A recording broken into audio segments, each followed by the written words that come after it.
Hey everyone, welcome back. Hope you guys are having a great Tuesday. So we got a lot to talk about. First, we're going to talk about Republicans wanting to remove Gary Gensler in the House. So we're going to take a quick look at that. Then we also have CPI data report. We're going to take a quick look at that as well. Then we also have some Bitcoin news.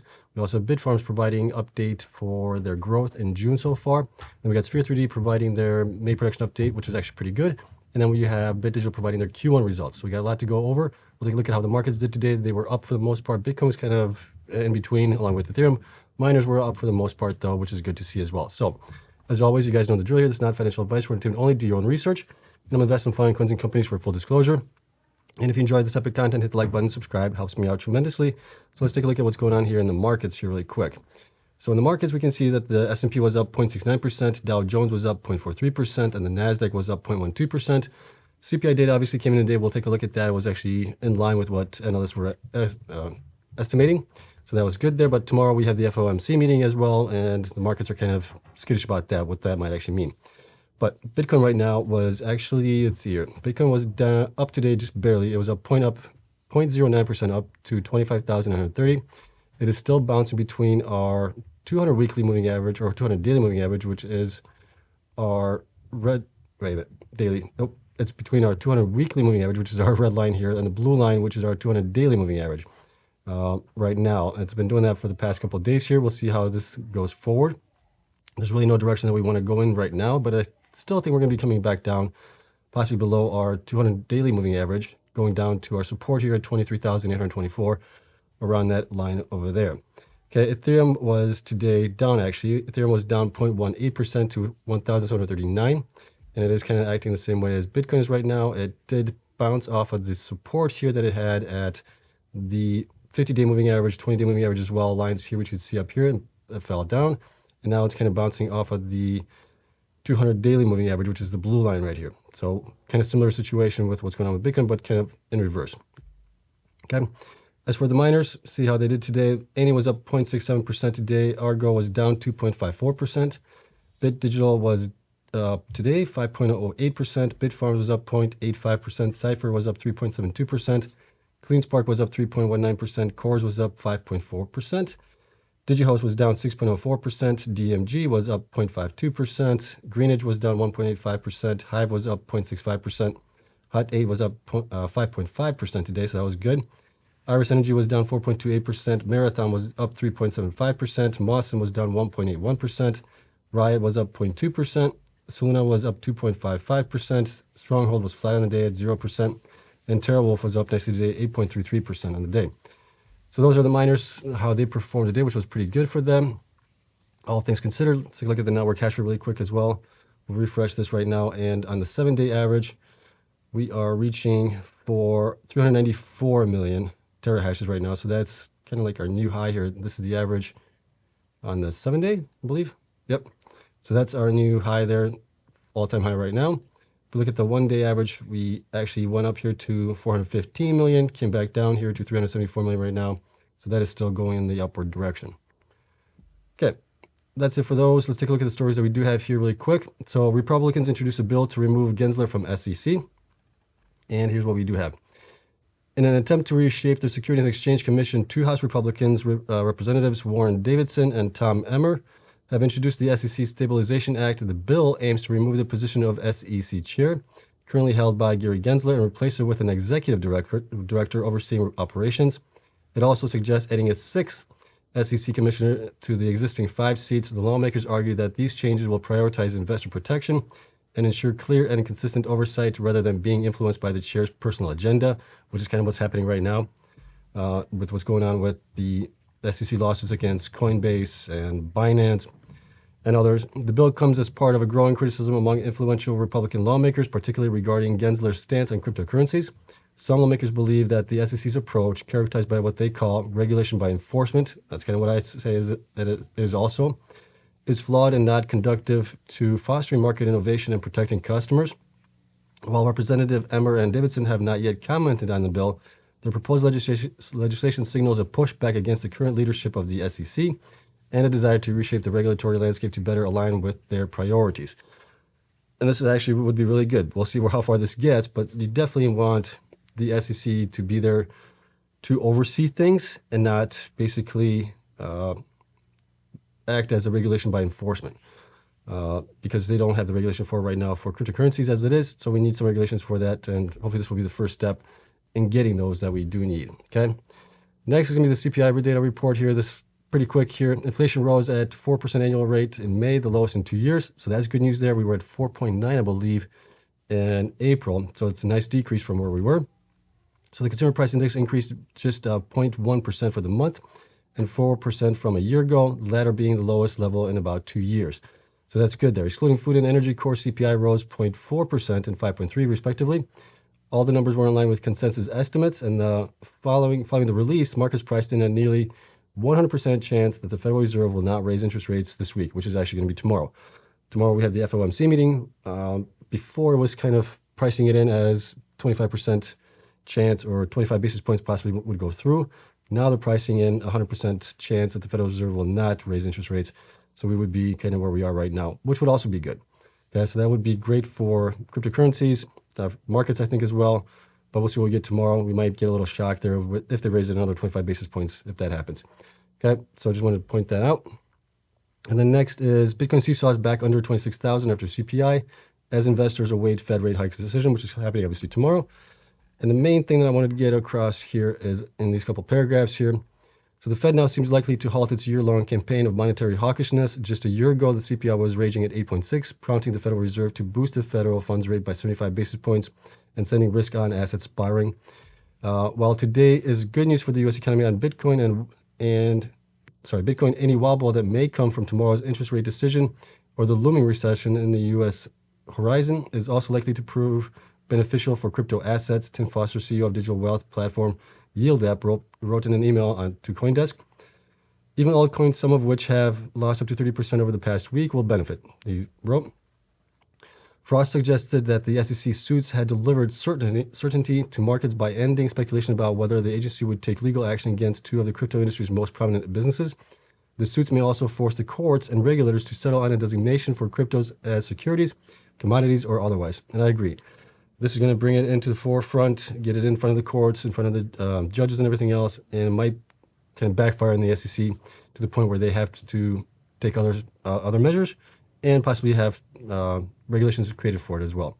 So with the U.S. investors perhaps now largely shaken out of these assets, we could see the beginning of a fresh investment in these tokens that is not at all linked to the U.S. economy or U.S. policies, Frost wrote. So basically what he's saying there is U.S.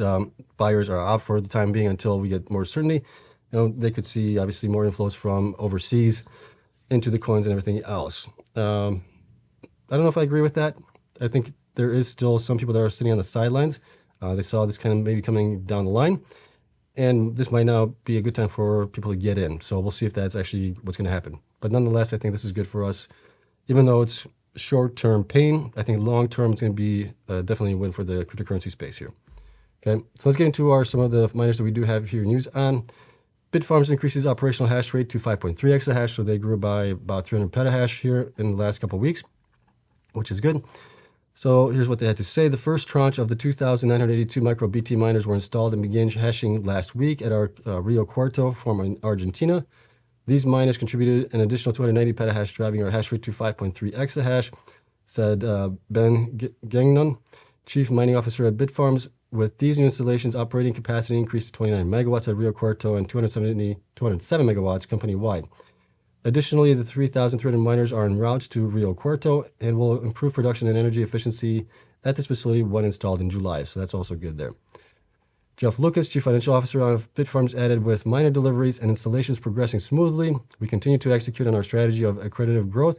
These competitively priced miners, combined with the high energy efficiency and the lowest cost electricity in our portfolio, are expected to generate a rapid return on investment, reduce our average operating cost per terahash, and improve our cash flow. So I think those are all great things to happen for them in the long run. Okay, so I think this was just great news from them, getting those installed here. And let's take a look at Sphere 3D for their May production update. So here's Sphere 3D Corp provides May 2023 production and operation updates. They have actually a pretty good month here as well. Key highlights are 77.7 Bitcoins were mined in May, up 118% from April, and up 518% year over year. They're finally getting miners installed, which is good. Month-end operating hash rate increased to 1 exahash. That's really good growth for them. Operations achieved 92.1 BTC per exahash efficiency. I'm not calculating that I don't know how they're calculating that based on maybe the uptime that they were running only. I'm calculating what they probably should have been mining for the 1 exahash if that was running for a full month, which it's not. But we'll take a look at the numbers that I do have for them. So Bitcoin mined was 77.7, Bitcoin sold was 70.9, Bitcoin holdings was 22.3, and then end of month was obviously 1 exahash here, and then comments here by Patricia Trumpeter, CEO of Sphere 3D. By the end of June, we expect to be close to completing our near-term goal of 1.3 exahash installed hash rate by energizing an additional 2,400 plus miners that are currently in transit and are expected to arrive to our hosting sites within the next few weeks. Once all 1.5 exahash are fully operational in the month following, we expect to be delivering positive operating cash flows on a run rate basis at current market levels. So that's good news there for them. Okay, so let's take a look at what the numbers that we do have here for them. Sphere 3D right now has about 77.2 million shares outstanding. Stock price about 30 cents. Market cap is at 23 million right now. You can see that they've had somewhat lackluster performance here the last 12 weeks, 8 weeks, 4 weeks, and 1 week as well. Current hash rate is at 1.0 exahash. Future hash rate have them at 1.8. They're saying they're going to get to 1.5, so there might be some 300 petahash that get, maybe they cancel the orders on those or something like that. We'll have to see how this progresses forward. But based on that, they have about 55% operational rate right now. Hash rate growth is about 80% left, maybe about 50% if they're going to get to 1.5 exahash. HODL is valued at about 613,000 right now. And you can see their BTC production here ever since last year. Last year, they were at only 12.6. They were operating at like 100 petahash, I believe, at that point, somewhere around there. And it has increased here quite nicely through January, get a nice bump, and then we've been coming down here as the network hash rate has been increasing. And then obviously they installed more miners here in May, which definitely helped them out with the 77. This does account for also some of the miners providing extra revenue because of the transaction fees on the Bitcoin network. That's being calculated in there as well. We'll look at that down below. Month-to-month difference here you can see as far as their production is concerned. BTC HODL, they reached 103 in December, then sold quite a bit here in January, and they've been selling ever since then. BTC per exahash efficiency, I have them at 77.7 right now for the efficiency on their miners. And that's mainly because of, well, they installed a lot of miners, so that always takes a hit on efficiency for the month because you provided 1 exahash, but you weren't at 1 exahash for the full month. So that always takes a little bit of a hit. And then BTC sold, you can see how much they've been selling here as well on that one. Hash rate and revenue, you can see hash rate, they were at 100 petahash last year, all the way through November. December was a nice increase, along with January was a slight increase. And then they flatlined a little bit here now, a nice improvement here in May, which is good to see. And you can see the result of that with the BTC mined revenue that they increased to 2.13 million for the month. So that was good there, pretty much doubled it from April. So that's good to see as well. Hash rate difference, you can see how much they've grown here. 265 petahash in December, 68 petahash in January, and now 567 petahash in May. And then here's the BTC sold value on those. And then let's take a look down here. Institutions and analyst ratings, we still have only 25 ratings, so that's down from the 27 shares, however, got cut quite a bit here. Almost half the shares, 464,000 shares compared to 849. That represents only 0.6% of the company's shares are owned by institutions right now. And we still don't have any analyst ratings as far as buy or hold ratings. And the high, average, and low is basically 0 because we don't have any analysts covering them right now. So here's the raw data that we have. Based on the 77.7 Bitcoin mined in May, they generated about 2.136 million in revenue. Based on that number in May, in order to get us there, we had to install 5,670 miners here to get us to the 567 petahash increase to get us to the 1 exahash. And that represents them mining for approximately 20 days on average, I'm guessing. The rest of the miners were running it for 31 days, and we had to add $390,000 into it for transaction fees in order for them to come out at 2.136 million on that one. Okay, so those will be going forward here. We're looking like next month, even if they don't run for the full month, but for 29.5 days, they will be pretty, well, they might be a little bit higher than they were in May. So we're looking at 2,160,000. But that's if Bitcoin price stays where it's at, along with the network hash rate right now. Okay. And looking at all that, based on that information, last 3 quarters, they generated about 4 million in revenue. Current quarter is going to be about 5.2 million. That's estimated. Total combined estimated is going to be about 9.2. 50% net income from gross revenue, we're looking at 4.6 million. PE of 10, I'm looking at 60 cents for the stock. To a 75% net income PE of 10, we're looking at 90 cents for the stock. They're currently at 30 cents. I do think they're kind of undervalued right now. They've been beaten down quite a bit. And it's understandable why they've been beaten down. They obviously have money that's tied up with a couple of them hosting providers that they were dealing with that went bankrupt. And that's one of the things I forgot to mention as well. If we look at the story down here, they talk about litigation updates. They still have litigation with Core Scientific, Compute North, and now Gryphon as well this year. So have some money tied up in that. They have obviously deposits that are tied up with Compute North and Core Scientific as well. We'll see when and if they get any of that money back, but that would definitely be a big help for them. But that's kind of why the stock has been beaten down. That and their lackluster performance here as far as hash rate growth has been, right? They've had pretty ambitious goals to get to by the end of 2022. That never materialized. They were stuck at 100 petahash, then at 433 for a while. Now they're finally starting to perform a little bit better here as time goes on. Okay, so based on that, I think they're slightly undervalued right now at 30 cents. I have it between 60 and 90, so maybe 2x from where they are right now is where they probably should be. And we'll see how the stock performs going forward with them being now at 1 exahash if we get some buying in as well on that one. Okay, so that's it for Sphere 3D. Let's take a look at the numbers that we have for Bit Digital. So Bit Digital Inc. announced its first quarter of fiscal year 2023 financial results, and there are some good things here. So financial results for the first quarter of 2023, total revenue was $8.3 million for the first quarter of 2023. The majority of revenue was earned from our Bitcoin mining revenue. The company had cash equivalents, and restricted cash of $29.2 million, and total liquidity defined as cash equivalents and restricted cash, USDC, and their fair market value of digital assets of approximately $71.3 million as of March 31st, 2023. So definitely have a good stockpile of cash, which is good. Total assets were $92.2 million as of March 31st. And then shareholder accounted for $87 million as well. Adjusted EBITDA was $1.5 million for the 3-month period ended March 31st. And adjusted earnings per share was a positive 1 cent for the 3-month period ending, if you look at, I guess, the adjusted EBITDA part of it. Operational highlights for the first quarter of 2023. The company earned 362 Bitcoins during the quarter. Factors impacting production included the company's ongoing miner deployment program, curtailment activities, and the growth in the overall Bitcoin network hash rate, which everybody says that. The company paid approximately 4.6 cents per kilowatt hour in its hosting partners for electricity consumed during the quarter. That's actually a really good price there. So that's want to point that out that that's actually really good. Okay, so that's the numbers that we have here. Let's take a look at the actual numbers that they provided here on my charts here. And let's take a look at it here. Let's see, Bit Digital. Okay, so let's come down here where we have all of our data. So we have the data for the Q1. We'll get back to the metrics here that I calculate here in a little bit. Current cash. So we'll look at the assets first. Cash and cash equivalents came down a little bit here to 27.9 from 32.6, so that is a little bit of decrease. Restricted cash is the same. USDC went down a little bit here to 481 from 626,000. Digital assets went down also a little bit here to 27.1 million from 27.5. Income taxable receivable came down a little bit here as well. Other current assets went down to 1.2 from 1.4. So total current assets is at 58.6 million, almost 58.7. Compared to the 64.4 roughly at that one. Other assets include investment securities. This one was new. Loans receivables was 400,000. That was a new one that was added. Investment securities was up to 3.9 from 1.7. Deposits on property and equipment was up a little bit here to 2.6 from 2.5, almost the same number. Property equipment was down 18.9 from 22.6. Other non-current assets was down also to 7.5 from 9 million. So total non-current assets was 33 million compared to 36 million. So total assets was 92 million, down from the 100 million here at the end of Q4. Now, as liabilities are concerned, accounts payables went down to 852,000 from 3.6, so that's good there.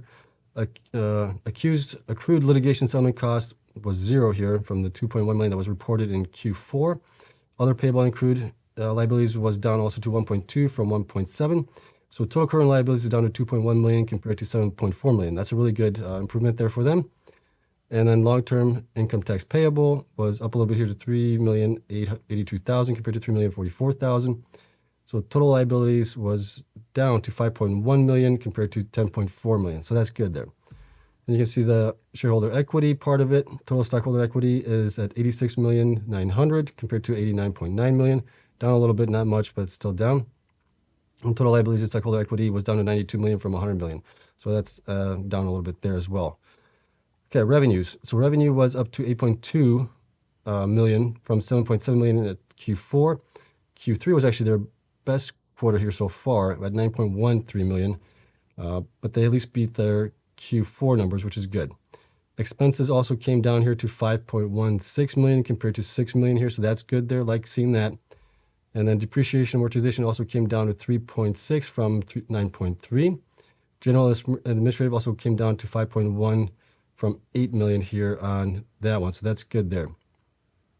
That's really good to see that that it has come down.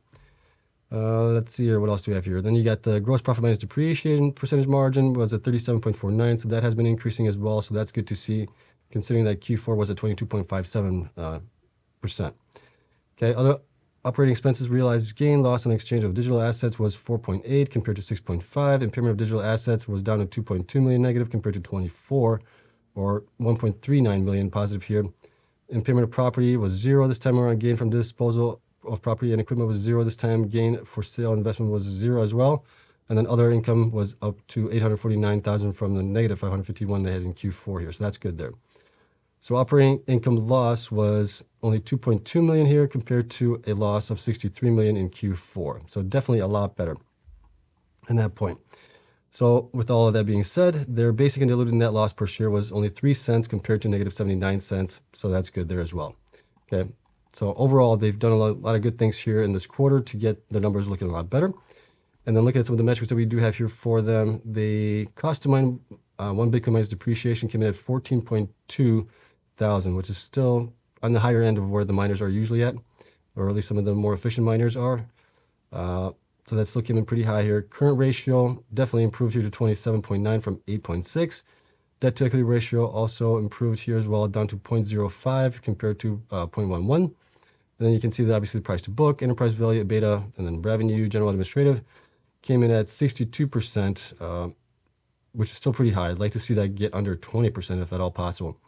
Some miners are pretty close to that 20%. Some are a little bit higher than that, but this is still definitely pretty high. Now, as far as shares are concerned, the shares reported at the end of December 31st was 82.4 million, 850,000, and then now it's only 82,496,000. So a little bit of dilution there, not much. So that's good to see there.